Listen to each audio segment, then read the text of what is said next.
Hello everyone and welcome back to the channel. I took a week out last week, so I haven't done a video in 2 weeks now.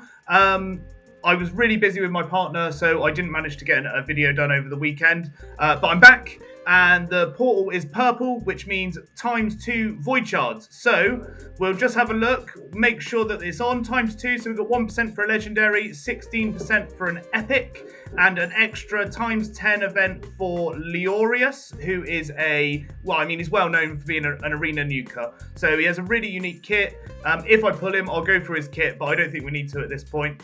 At the moment, that's all there is. There's no events going on that I need to worry about for pulling shards. There's no fragment or fusion, so it's just a ×2 voids. So last time I pulled void shards, I pulled a C-Fee on my Kale account. So I'm looking for the same sort of luck. I don't think I'm going to pull any legendaries on my Kale account I think I've got 31 void shards on my other account, so I don't think I'm going to pull a legendary on that one. But maybe on my Galek account, maybe I will, maybe I'll get lucky. So without further ado, let's just get into it. So here we go with our first 10 pull. We'll let it go nice and slowly. If we get a legendary, I'll go through their kit. If there's any sort of significant epics, I'll also go through their kit. Umbral Enchantress, that is one of those significant epics, but I don't think she's sort of game breaking or make a difference to your account later. So if you pull her early game, then she could be a really good crowd controller for you, especially in the dungeon content, working your way up to the higher dungeon levels. So she's a really good champion for that. She has a provoke, and she has an unkillable. So yeah, really good champion there, but not as significant as I would want for to go through a champion's kit. So that's the first 10 pull. No one of interest there apart from Umbral. And a legendary. Oh, that is interesting. A Georgid the Breaker.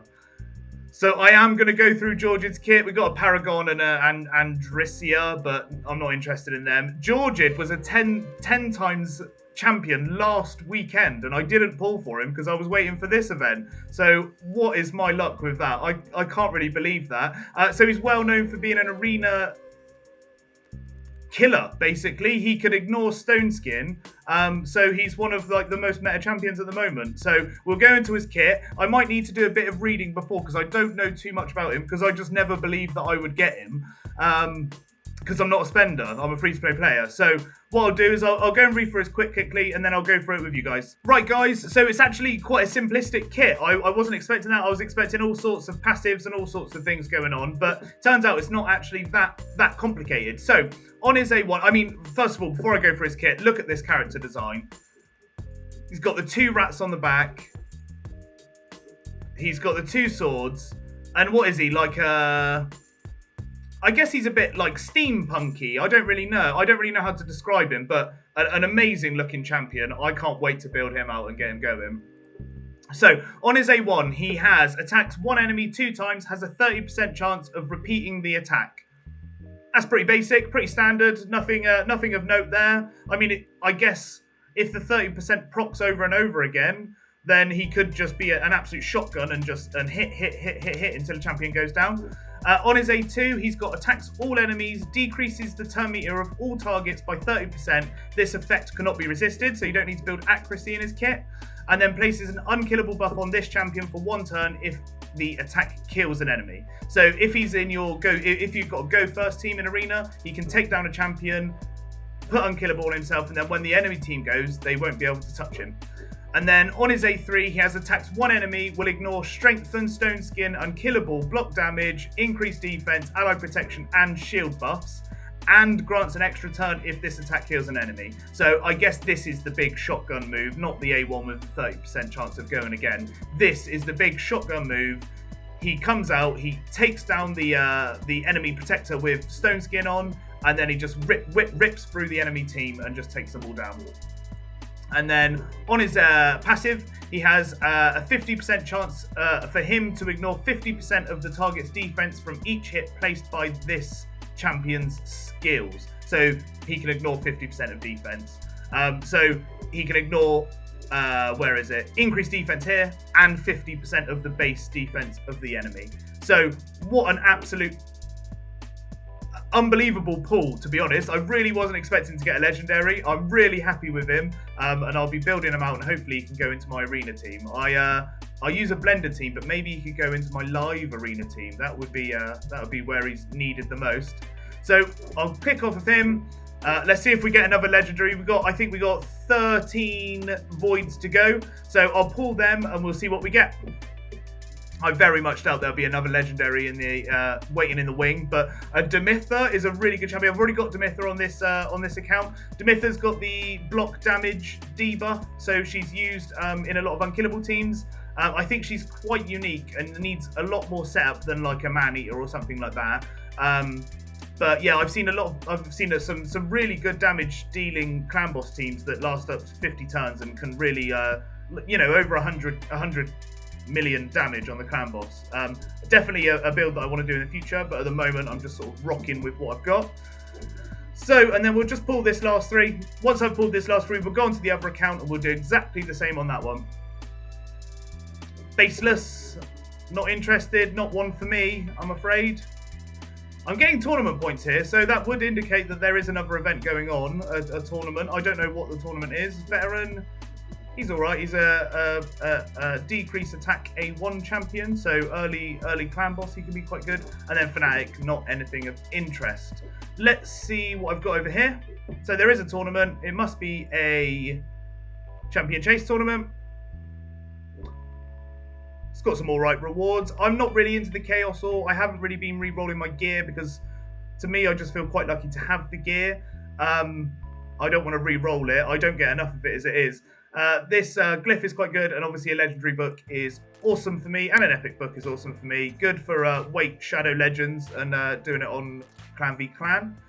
So what I'll do, guys, I'll go onto the other account and we'll do exactly the same over there. I just want to say, guys, I massively underplayed Georgid on my other account. I am absolutely buzzing to have him. I think what it is I am not that in the meta. As a free-to-play player, it's quite hard to be in the meta of Arena. So pulling Sifi last week is really good for my Arena team because I just do all of the gold coins I've got, all of my Arena tokens that I've got every day. And then I don't really do anything competitive in Arena. So Sifi's good for that. She'll keep my team alive, and she'll keep them going so I can grind out those Arena tokens quickly. But otherwise, I don't really get that involved in Arena. So Georgid is great, but I don't know if he's going to be a replacement for any of my other Arena teams. Maybe one day in the future, if I ever get into Arena, I will obviously have a great champion ready to go. But at the moment, I just grind out Arena as quickly as I can, and I move on to the next thing.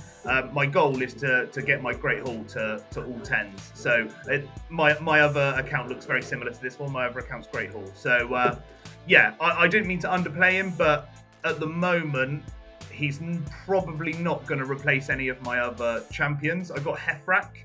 No, I've got my blender team, so I use Sinesha and Skullcrown on my other account with an ally attacker. So at the moment, I'm probably not going to put him into a team. But yeah, he will be waiting in the wings. I will 6-star him. I will gear him out and just leave him waiting in the wings for when I'm ever competitive in Arena. So enough of that. Let's get into pulling shards on Kale. Don't forget, I pulled Sifi last time there was Void Shards. So what was that, a couple of weeks ago?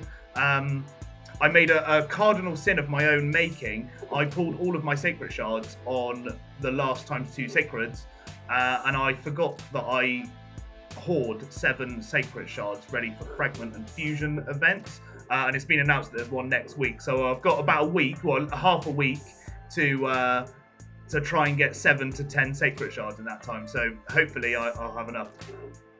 Anyway, let's get into pulling shards, and let's see what we get. So here we go, first temple.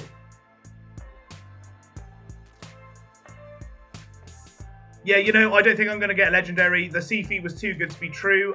If you're interested, my reaction in that video is priceless. So go back and watch my last Void Shard video and you'll see my reaction to pulling a Sifi.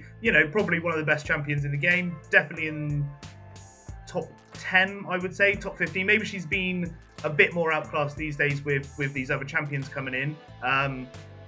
But yeah, in arena, definitely top 10 arena champions. So yeah, I was really happy to get her. No one of note in here, no one that I'm interested in looking through their kit. Just Ragnar, Lua, and Rowan as epics, and then the rest are all blues, which I'm not interested in really. Let's do the next 10 pull, see how it goes. I mean, if I got another legendary, I would probably be pretty happy, but after, I guess Sifi was probably Berendel, a Cold Heart, another Cold Heart. I waited years, 2 years for a Cold Heart, and now I get nearly every Void Shard I do. A Void Shard pull I do, and then a Seer, which is a great champion, already got one on this account, don't need another one for what I do. And the last 10 pull, yeah, so the legendary, I think I was probably on the Mercy when I pulled the Sifi, so I'm not going to be offended if I don't get a legendary in these pulls. Pulling a Sifi is keeps you going for a couple of weeks. You don't need another Void legendary anytime soon. So there we go, full rares on that pull. How disappointing. And then one more for luck. Maybe this would be the legendary. No, it's an epic. White Dryad Nia. Don't know anything about White Dryad Nia. Not going to look at her kit. I'll have a quick look. Decrease speed. Removes all. A cleanse. Cleanse on a 3-turn cooldown. And strengthen and ally protection. Actually, probably quite a good champion on a 3-turn cooldown as well. Probably really good, actually. A really good champion. But I have got all of this utility elsewhere in other champions that I've already got. So, probably not going to build her out. So we'll just go back in, see if I've done the champion chase. I didn't put a legendary on this account, so I probably don't have as many points. Oh yeah, exactly the same. Got the legendary book. That's what's important. And there we are, guys. So, Georgid on my Galek account, nothing on my Kale account. Have a great weekend.